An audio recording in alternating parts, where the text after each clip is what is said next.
I think, Wietse, there's going to be far less negative commentary than you think. I hope that. I hope so. I yeah, the reason why I'm not entirely sure is that I agree with you if we're talking usual suspects, right? The people who regularly engage in the ecosystem. But there are over 100,000 users we never really reach on social media. But as soon as they're gonna see something about monetization, they are going to join the discussion, some of them, and are gonna reach out. And so I never really had any negative comments about this on Twitter, even if we hinted at it. But if we look at, for example, our support tickets, it's a completely different world out there. Those are the people who aren't vocal on social media, who aren't supportive, who don't feel like they have a relationship with the ecosystem or our product or us as a company. So I do expect these people or some of these people to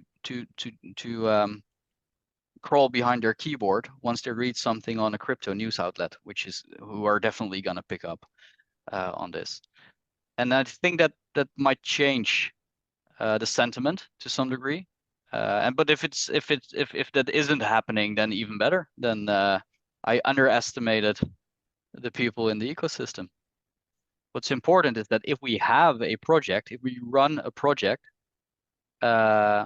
we should take responsibility. We're founders, we're business owners, we're entrepreneurs. It's our responsibility to think about how we're going to be around in the long run.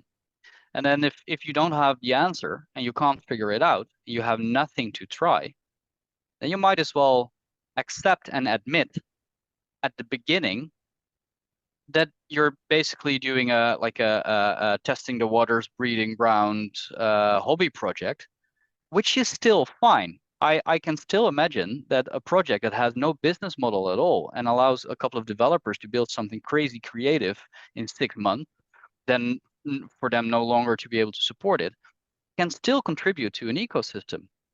There are more people learning about the technology. The collective intellectual property is increasing.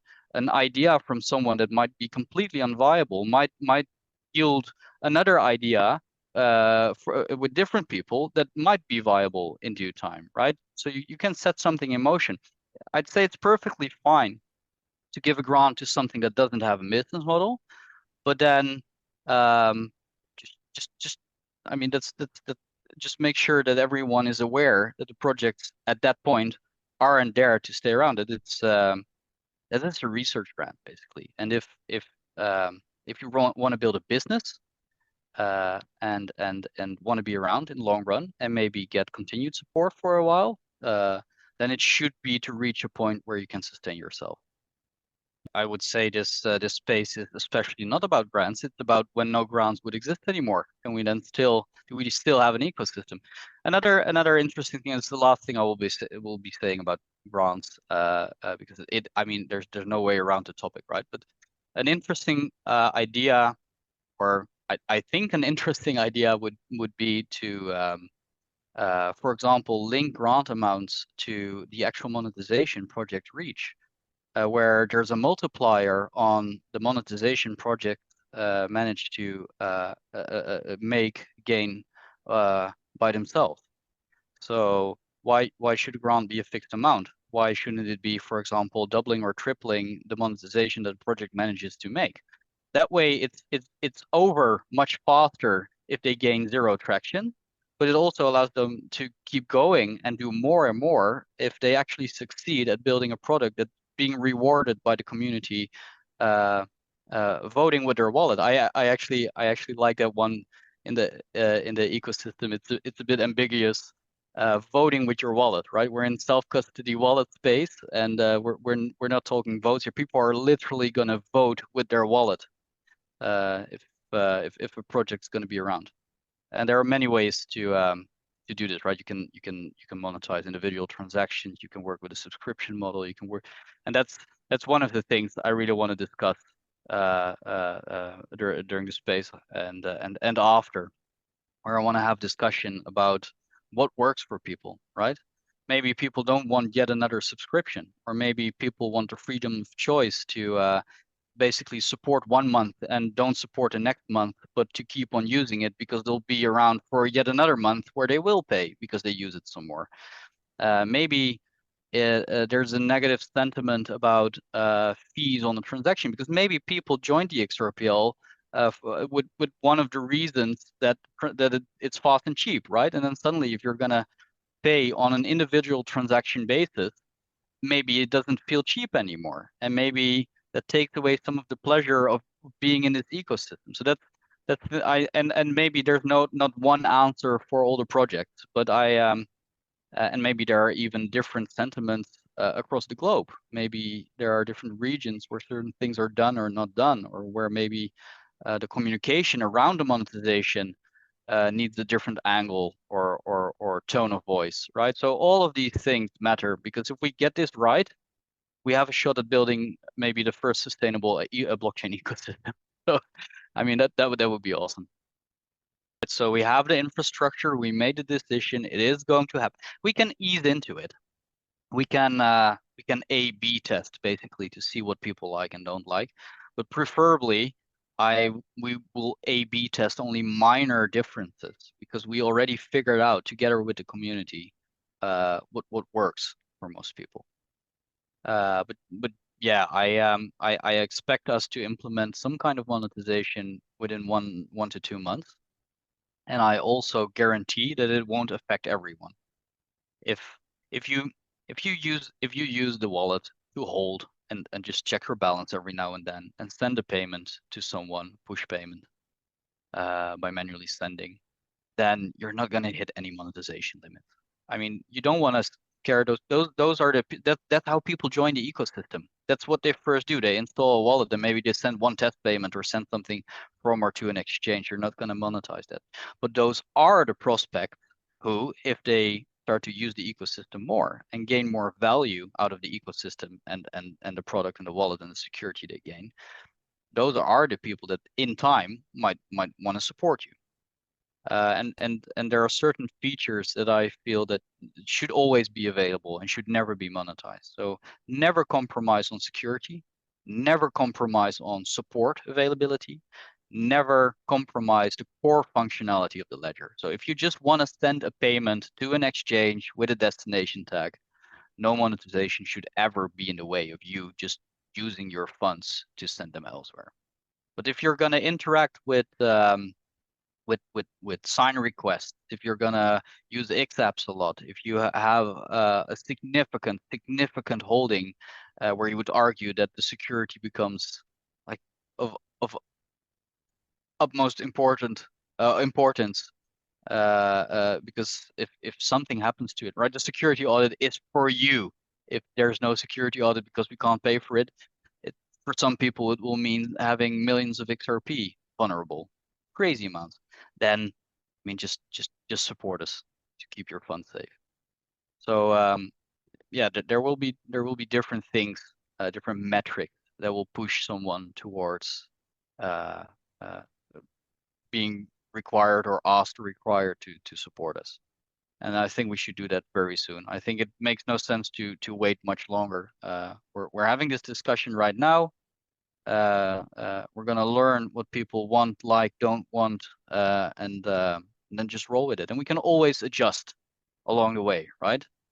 We can always make changes, and over time figure out something that works for everyone. Maybe, or maybe I'm pretty certain that it's not fair to pick the same amounts, for example, for the entire world, because some people are using the wallet still a lot, right? They get a lot of value out of the wallet or use or any other platform. But they're living in a country where basically 90% of the population lives off 300 euros a month. Why should they pay the same amount as, for example, Western Europe or the US? So maybe we should even consider applying the Big Mac index on fees. Who knows? All things to explore, all things where we have certain ideas, but that's just what we think and feel. And now I want to figure out what we collectively feel. crazy part is that exchanges aren't even making a shit ton of money these days, because the development cost and the changes they have to make for regulatory reasons and ramping up their compliance is so expensive these days that even exchanges are struggling, which is why you suddenly see more shitcoin listings, because they need listing fees. They're raising again, and it gets harder. They're not even raising the funds they need to raise in reasonable amounts of time. So there's something wrong in the entire ecosystem. Some of it isn't necessarily wrong. For example, the increasing costs of compliance and the changes to make their eyes. Some of these changes are just necessary and good. Some of them might go a little bit too far. But I wouldn't call it a bad thing that money's being spent on those things. But it does restrict the good things these exchanges can do to again contribute to a viable ecosystem. So yeah, project will have to figure it out for themselves, but that basically means that the projects need to address the users and tell the users that they will have to figure it out for themselves.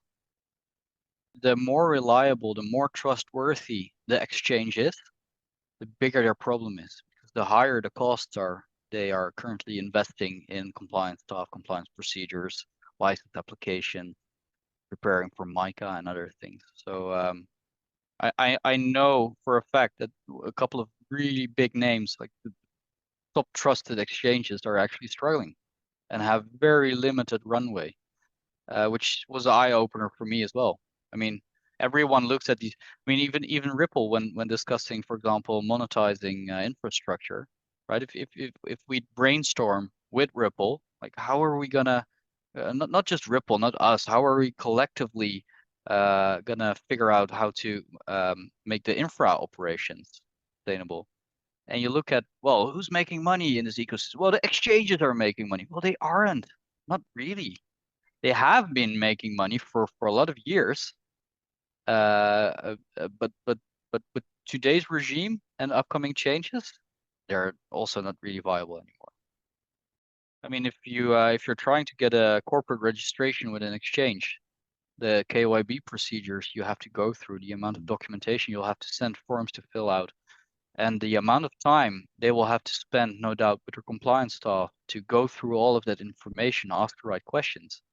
I would not be surprised if registering a company account at a tier 1 exchange is going to set you back €1,000 very soon.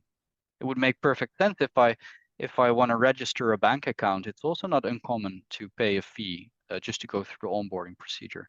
If you, as a private citizen, get a mortgage, you're also going to pay a fee for the entire mortgage onboarding procedure, basically.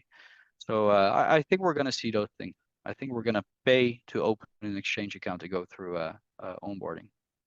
I think you're going to find that the majority of people, and when I say majority, I'm thinking the 75 to 80% range, are going to be more than happy to pay to support you, because that would be amazing, because that would mean break even after 2 years. Yeah. I mean, we crunched the numbers. So yeah.